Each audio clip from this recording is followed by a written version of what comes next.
How to remove an email address from Facebook on Android. In this quick tutorial, I'll show you how to delete or change the email linked to your Facebook account on Android, step by step. If this helps you out, make sure to like the video and subscribe for more Facebook tutorials.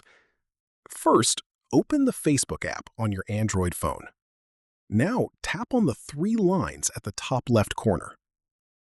Tap on Settings and Privacy, then select Settings. Tap on Account Center. Now go to Profiles and Personal Details. At the bottom of everything, you'll find Contact Info. Here, you'll see the email addresses connected to your Facebook account. Tap on the email address you want to remove.